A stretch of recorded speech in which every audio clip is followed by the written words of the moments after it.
Hi everyone, I hope you can hear me well. And right now we are almost ready to start the seminar and to go to apply to more mass pass part of this course. I will be back in one moment. Okay. Okay. Let's change that. Okay. No problem. That you can see me frozen. If you can still hear me.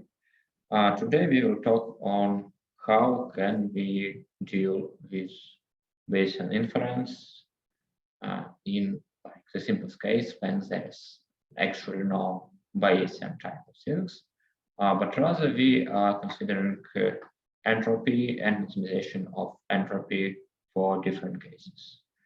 I'm not sure about your background, so feel free to ask questions, to make some suggestions on what's clear, what is not, on why we are so fast or so slow for this particular problem.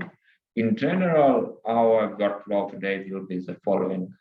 I give a brief introduction of the concept we are looking at. Then I introduce you some problem, and you have like 7 minutes to think about this problem. After that, we discuss the solution which I present, and you can ask questions about why it is like here, why it's different, what can be done, why this lines here, and so on. So practically it will be like this, but I hope it will be easier understood by examples. This seminar is based on seminars given by Evgeny Igor 1 year ago, and he really put a lot of effort into solving the problems. So I hope you will enjoy them later. And again, thank you for coming and you're welcome to ask questions. Okay, let's introduce some basic notation of what we deal with right now. And so we have this distribution P of x, and in contrast to this distribution, we are dealing with an empirical distribution, which is practically the sum of delta functions for our n observations, n capital, and each observation we mark with xn, and so we have delta function around all guys we observed in our data sample. Also, we are interested in some statistics of the data. Statistic is some function of the data we have, and we can say that the number of statistics can be discrete or continuous. It does not matter much. Right now, what we can say that we have some kind of mapping, and we have some observations of these mappings given our data. So we measure this mapping for each particular x. So we have this mapping, and we observe the average of these guys with respect to our empirical distribution. So by these brackets, we designate the mean values with respect to the distribution, in this case P. But for example, if we have P instead of P, we say that this guy is actually integrate f alpha of x, px, and x with respect to some x we are dealing with. Okay.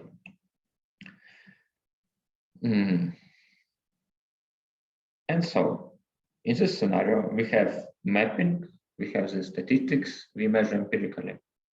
So we want to find some probabilistic model that match these constraints. And we define our optimization problem in the following way. We say that, okay, we want our empirical observation of the statistics to be close to be actually equal to those of the distribution we select. So we want to select our distribution by matching the moments, the statistics we observe for actually all we observe all set of mappings. Also, we have no preference right now. In Bayesian settings, we say, okay, we have some prior over distributions. Some distributions are better than other. But right now, we are interested in the solution of the problem as it is. And so we say that we just want to have the smoothest model possible under given constraints. So we maximize entropy. Entropy has, okay, for continuous distribution, it's something like this.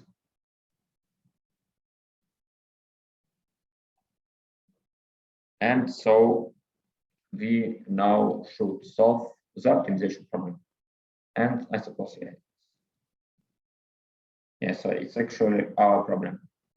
We say that we want to maximize entropy subject to constraints given by these statistics for any alpha or for any statistics we observe. Okay, and so this is what you should do now.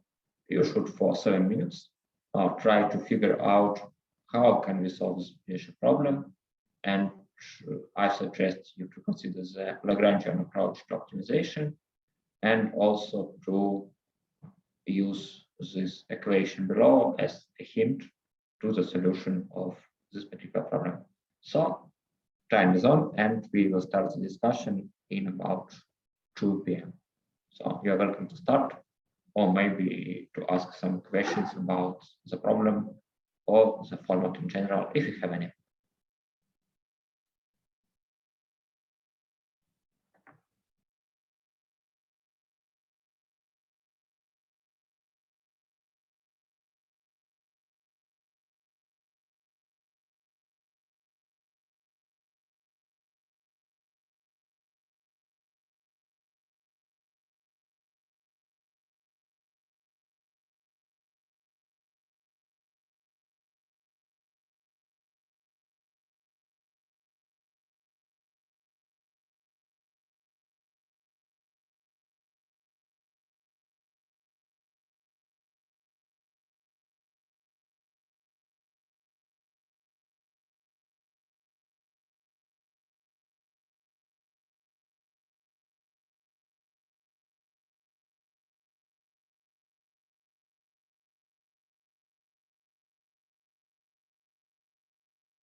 I think it's time to go on, and let's, for example, ask Mark what does he think about how we should approach this problem and what is the difficulties related to it.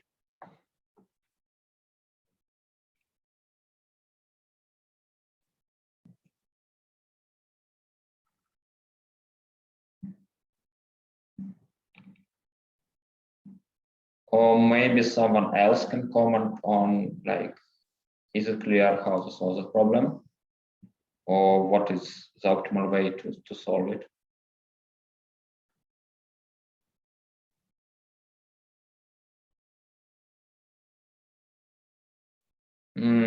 Okay, let's look at the solution now and discuss it.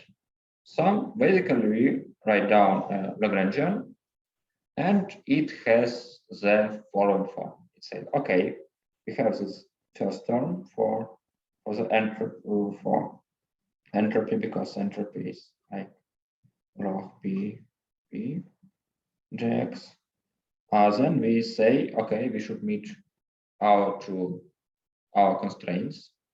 Our constraint is matching of the moments with respect to our distribution to the moments provided by the empirical distribution. And we have the vector of Lagrangian coefficients related to this part. And also we have another constraint related to that we want to have a probabilistic distribution in the end. So we have this guy who can explain why do we have this constraint and why do we have this constraint in this form.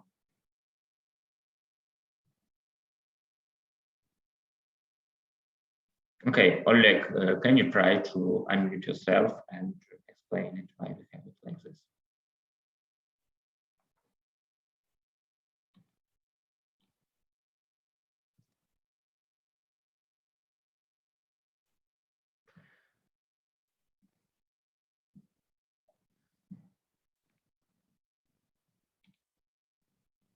Okay, so basically we say, oh, we have this expectation of p of x dx, and if we have a probabilistic distribution should equal to 1. Okay, so what are the next steps? The next step is simple. We calculate a derivative of this Lagrangian with respect to our distribution p. And for log p, we have the formula presented in the hint at the previous slide. So it is like this. And also we have the derivatives here. It is like this, because we just like differentiate phi p gx with respect to p at each point, and we are left with only phi pi. And it's the same story happens here, but here we have a constant. And okay, this guys goes to 0 as they don't depend on central distribution. And so if we have these derivatives, we have a necessary condition for the optimum like this. Yeah, so it should equal to 0.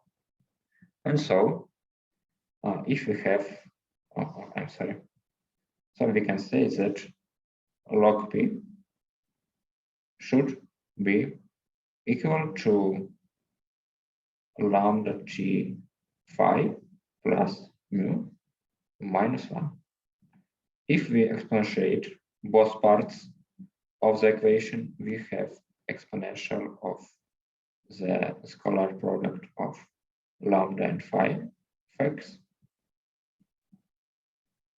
at each point x. And we have some in between that actually we don't care much. We say that p of x is proportional to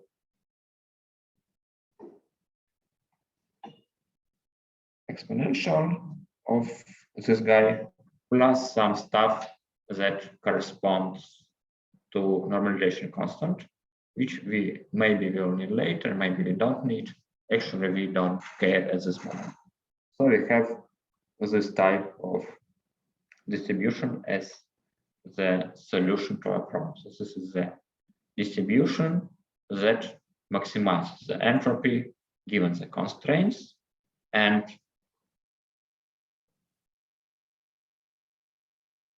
what is left is to find out if the solution is unique or not. Also, a quick comment on how we can approach finding the derivative. We can say, okay, like this heuristic based on what happens if we add some small function to our p, and see what's the difference between this integral, this additional term, and the initial integral here. And we see that, okay, we are left with this small term, and so if we cancel it, say it's small, it's like of this order of magnitude, then we're left with epsilon times h times log p plus 1, and so that's it. And we, okay, this guy cancels because we have this p log p in the first term and in the second term, and they have different things. So we can say that the derivative is basically like this, and we put it into this equation, and everything is okay. We have this solution, and so it has the following form. Okay, if everything is clear about what we have right now, can you please put a plus sign in the chat? If not, please point out to the derivations which are too complex or involve some too difficult to understand concepts. Excuse me, can I ask a question? How do we make sure that this solution satisfies the initial constraint that we had?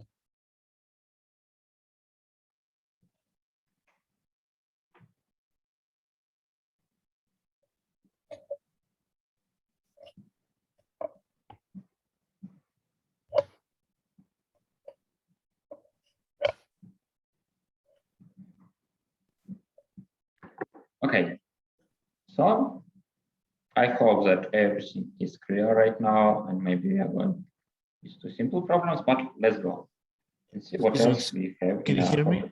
The problems today. Okay, so we have the solution. Is the solution unique? Can we say something about the problem in general? Can we maybe provide something better? So in the next problem, you are expected to provide to think about how can we prove that the solution is unique. And in particular, for this particular problem, we say that we consider if we have another solution that maximizes entropy and satisfies moment constraints, is it different than what we have?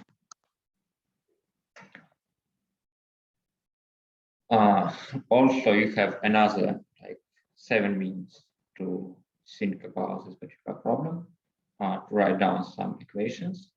And also for this problem, I also have a hint on that we will need to look at Kullback-Leibler divergence that has the minus Kullback-Leibler divergence has the following form, and we can upper bound it using Jensen inequality like this.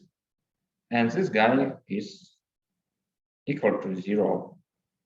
Maybe someone can explain why.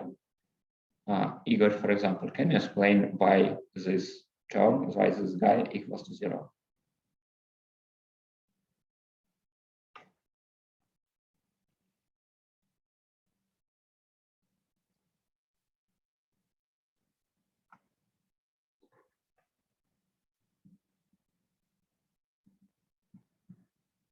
Oh, okay, maybe, sorry, I missed the question. I'm sorry, I will turn the sound on. Yeah, now I can hear you. I'm sorry, I was completely not hearing you previous 30 minutes. I'm sorry. What questions do you have? Yeah, I had one question about like the previous derivation. How do we make sure that our solution fits the initial constraint that we had? Because of this, we have Lagrangian and we have these constraints. And if you solve this Lagrangian equation and write down all necessary conditions, then by definition, we will meet these constraints. Yes, but that means we have to write down another equation with some additional constraints on phi, right? Yes, but okay, as we have this another degree of freedom, actually we have this lambda here, and we can manage them and we can adjust them to meet these requirements. Okay, thank you. Okay, any other questions? Maybe I missed something. Maybe I missed a lot because I was kind of can't hear you before. I'm sorry for this.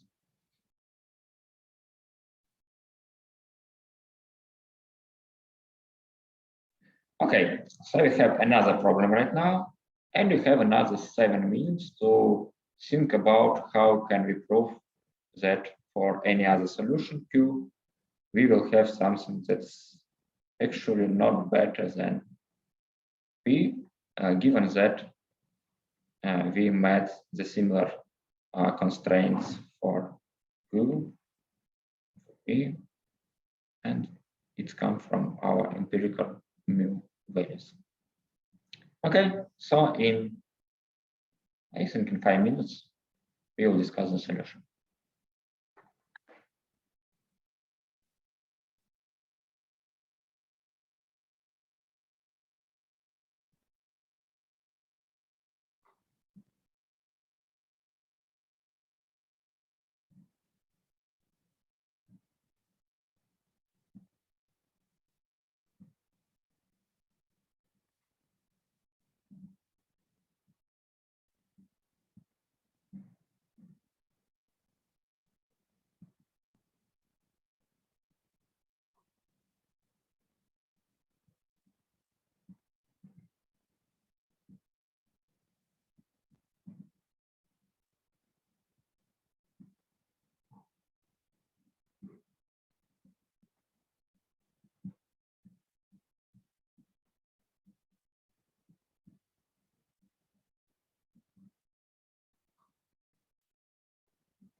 Okay, I think we can try to start the discussion. And this is like a question for Maxim on how he will approach this problem. Well, as I understand, the idea is we have to somehow rewrite entropy of Q given this distance and Yes. the entropy of P. Then, given that inequation that we have,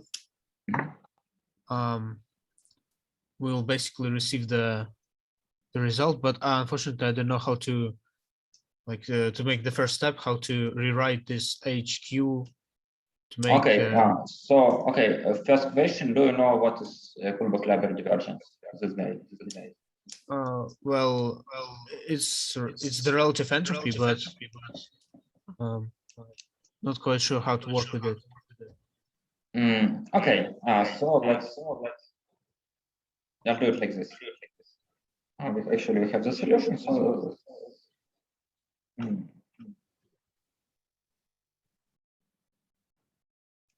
Yeah, now we don't have echo, I suppose. Yeah.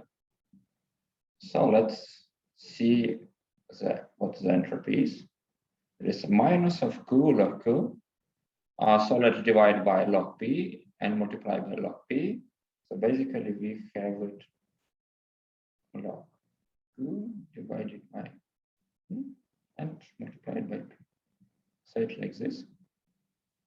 And so as we know, like the product rule for logarithms, we can decompose this product into two products and have two terms. The first term related to logarithm of the ratio Q divided by P, and the second one related to the ratio of log P.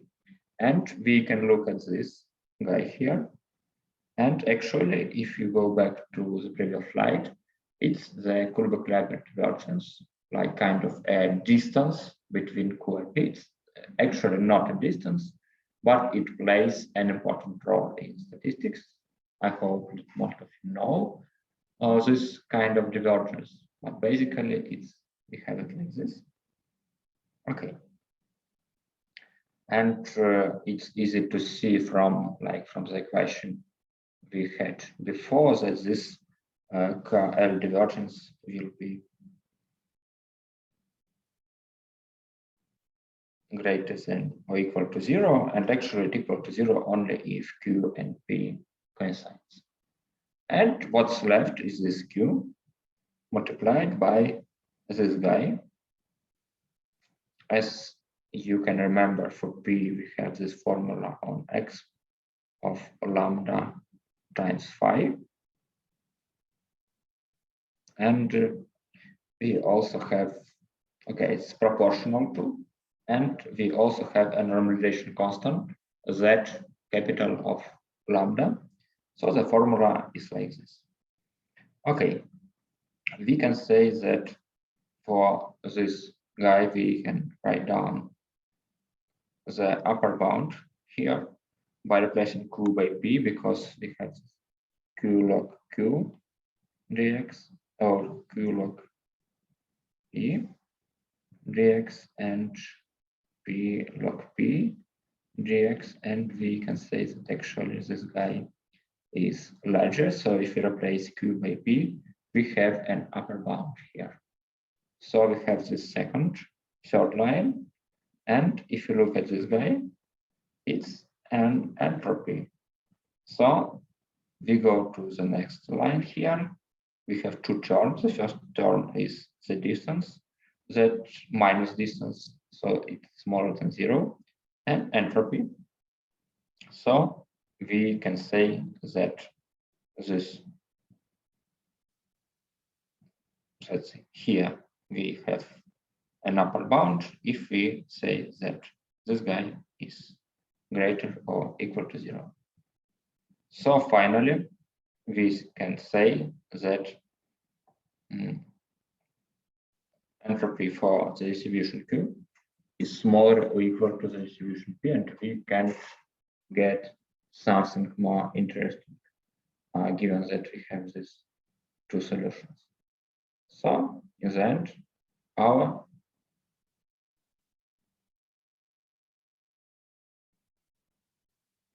our result is that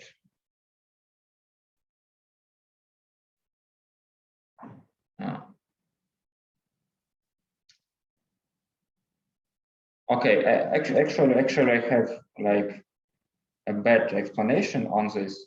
Let's keep in mind that what we have in here is that we have this restriction, and it's equal for Q and for P. And basically, it means that Q of x time phi of x dx equal to P of x phi x dx. Let's go back to what we have here. It means that for each component, we have this equality. So we have that Q phi I of x, if phi is a vector, gx for P and for Q are equal to each other. So basically, if we have a scalar product of Q of phi and lambda, then we have actually equality. I'm sorry, it should be like this. Equality that has the following form right now. Is it clear? Okay. Then we have a constant here, and we know that Q of x log z of lambda actually equal to P of x log z lambda dx, and actually equal to log. Putting all of this together, we can say that if we have two functions that meet these conditions, these constraints we introduced on the moments, we can say that these two guys actually are equal to each other.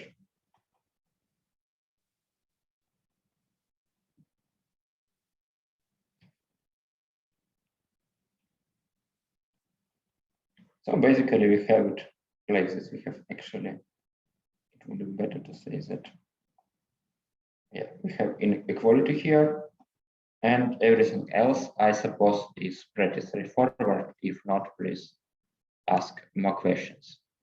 Andrei, is it clear for now? Yes, thank you. Okay, thank you for the question. And let's go on. So we can now say that any other solution has same or smaller entropy. And okay, the difference is this Kullback-Leibler divergence. Okay, that we know that's not positive. And to prove this, we can use Jensen inequality if we want to. And maybe we can left is a home exercise. If you have some problem, you're free to ask some questions in chat or at the beginning of the next seminar. So let's go on. Okay. So we say that we have some very specific distribution that we obtain using the mean parameters. If we maximize the entropy given some constraints, the answer has the following form. It's this term plus the second term.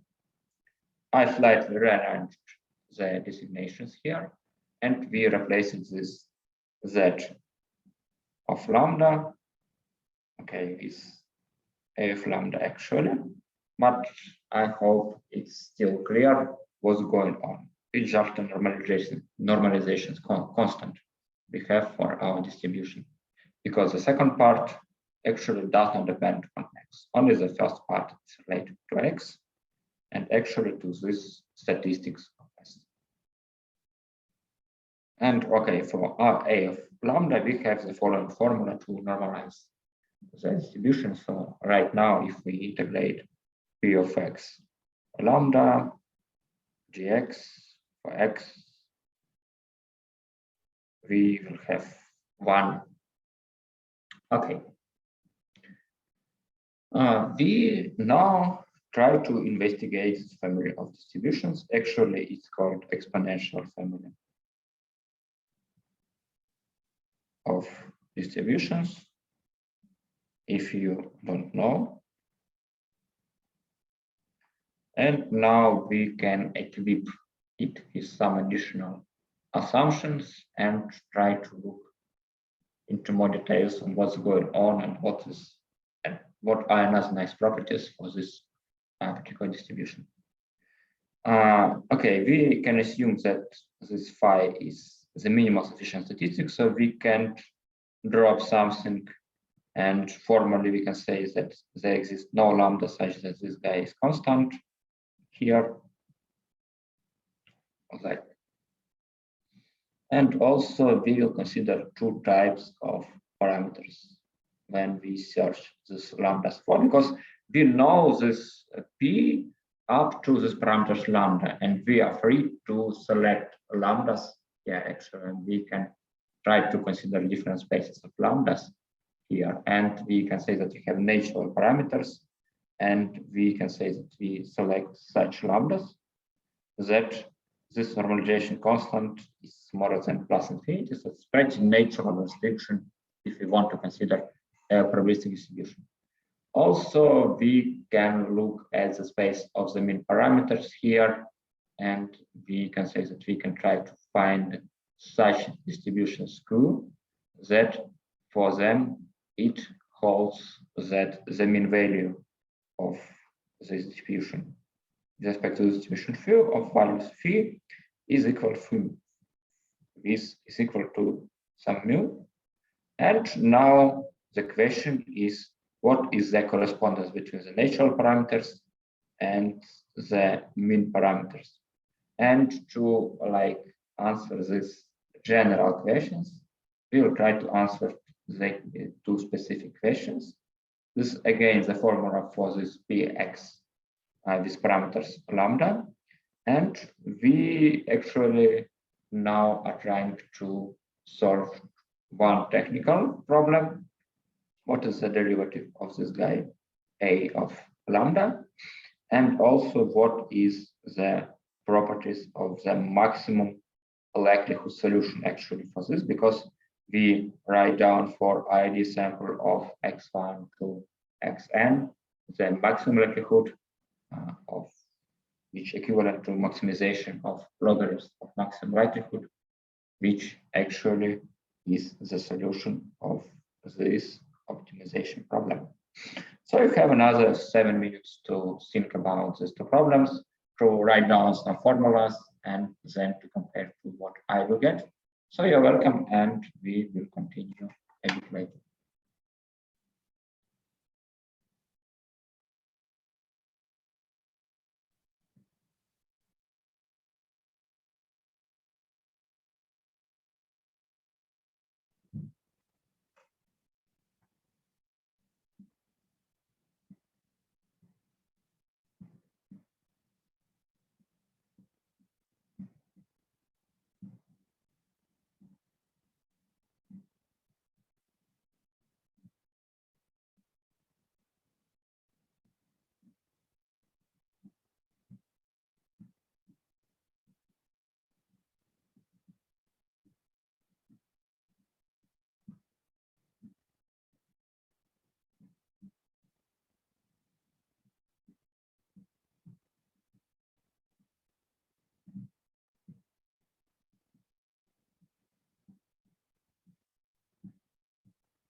Okay.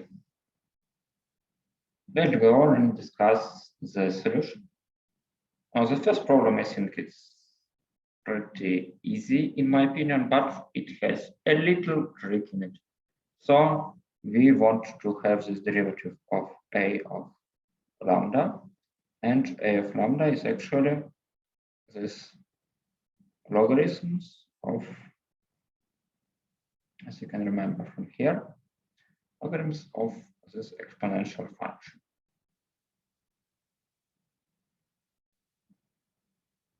Lambda of x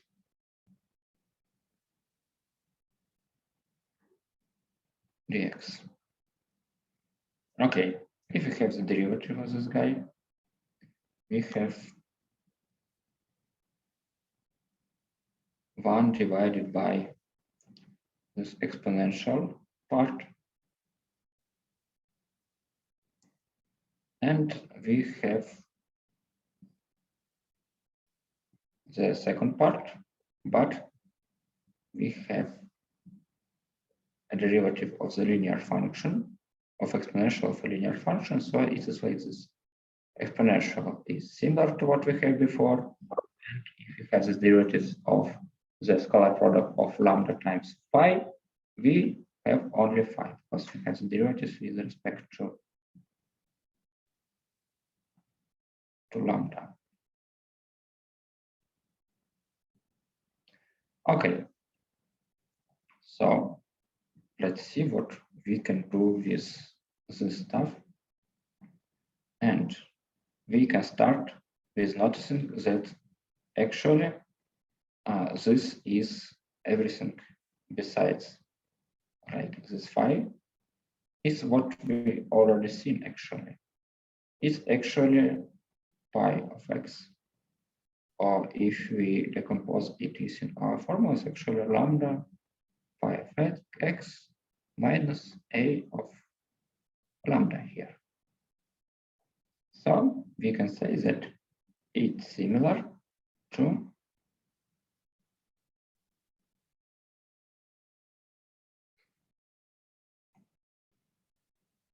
phi of x, and exponential of lambda phi of x minus a of lambda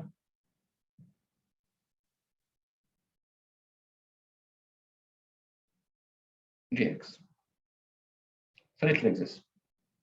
And also, as we have noticed, this guy is actually p of x lambda. So it's just an expectation of phi with respect to the distribution p we have. Okay, so it means that for natural parameters, we can go to mean parameters because of this connection between the partial derivatives we want to match and actual mean parameters that correspond to these true values of parameters.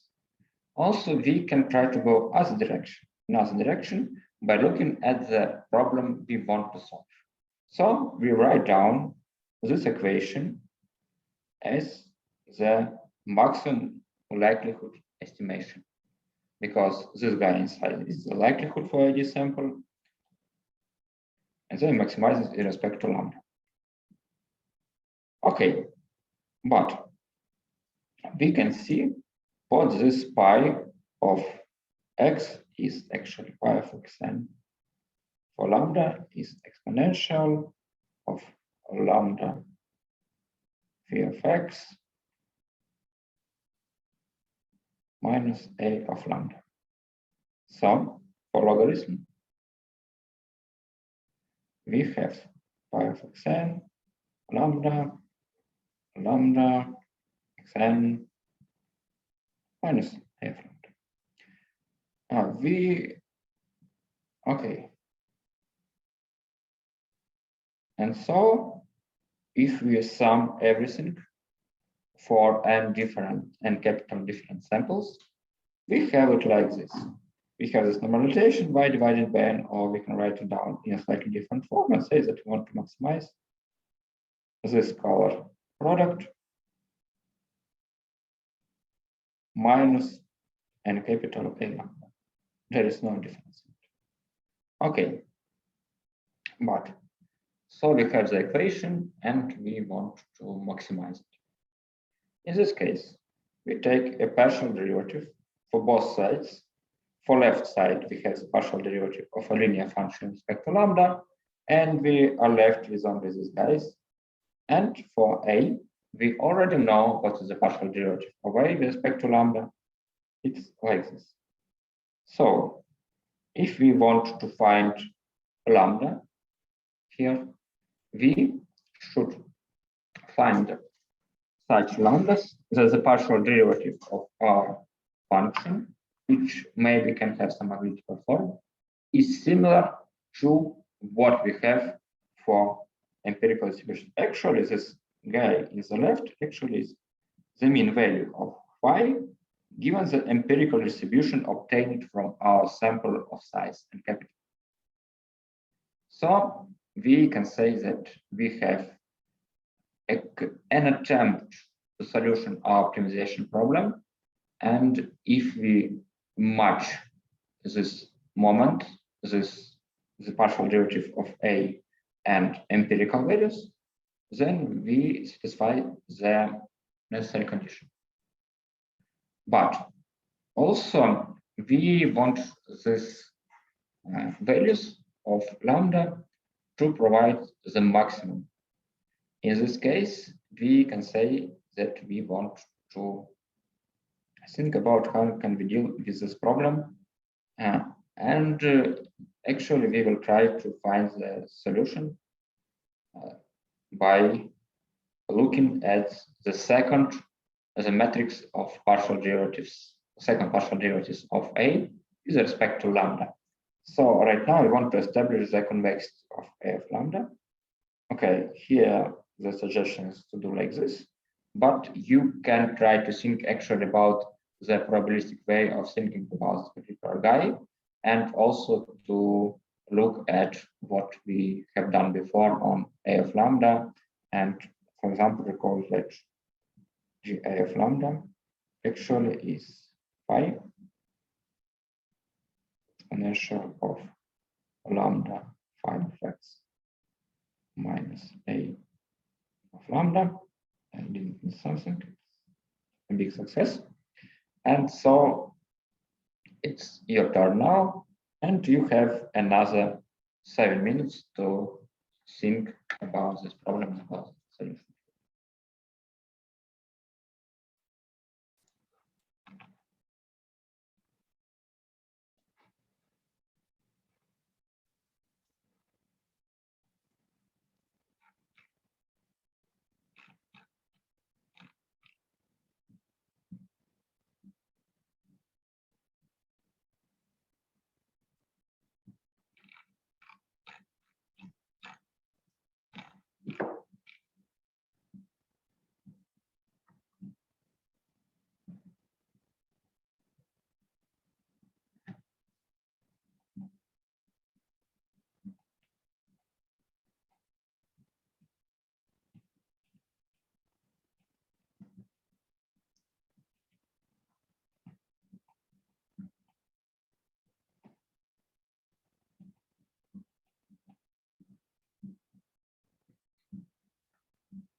Okay, I think it's now time to continue our work in progress and see what we have finally for A of lambda. Okay, I recall that for the partial derivative of A with respect to the parameters, the vector of lambdas, we have this mean values, expectation with respect to P. And so let's see what we have as the second derivative. Okay, let's have it nice. And so we have this derivative of, we have this part that doesn't depend on lambda, and the second part that does depend. So again, we have this formula here for the derivative with respect of logarithms. So it's easy to see that it holds like this. And for this term, we have a series of equalities. We see that it's actually the equation for P here. And we have phi minus partial derivative of A with respect to lambda, which we know from here. Okay. And we have phi of x minus the mean value. So what does it mean? It means that if we put this derivative to our initial equation, we have it like this. We keep P and phi here, and also we have phi minus mean value of phi. So we have expectation of phi transpose with respect to P. And we have the second term that corresponds to the square of derivative of phi, because we have here phi and we have this constant here. Okay, and if you look at this guy here, it's actually the variance of the distribution of the vector of phi's.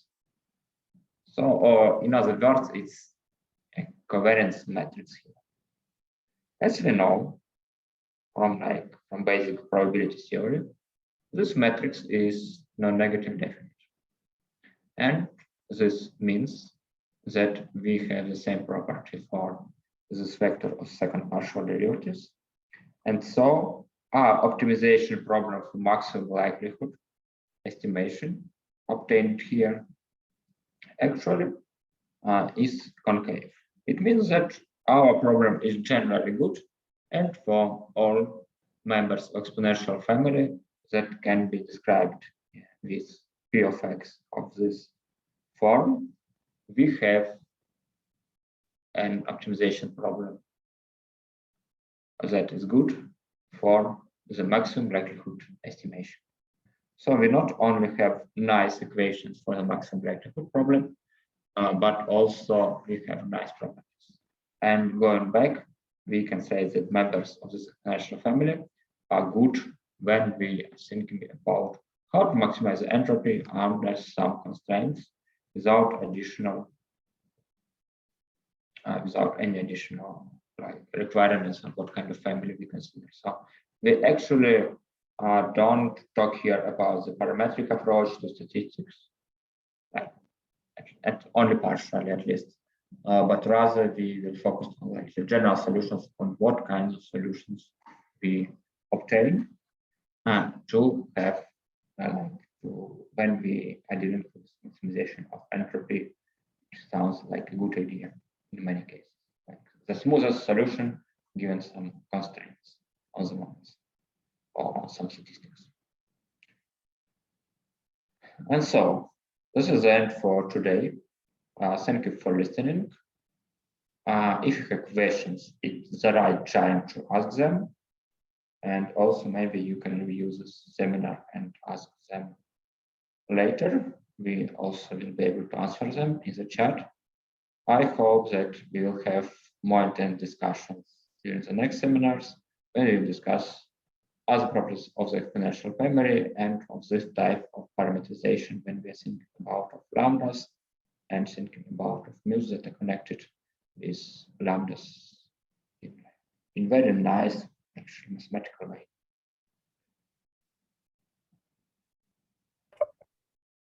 Thank you. Yeah, thank you, Maxime, and thank you, everyone else. We have now not many of them, and so see you on, I suppose, Monday. And it can be the case that Nikita will give the seminar, and I will be watching or even not watching. You will see. So have a nice day and nice weekend, and goodbye.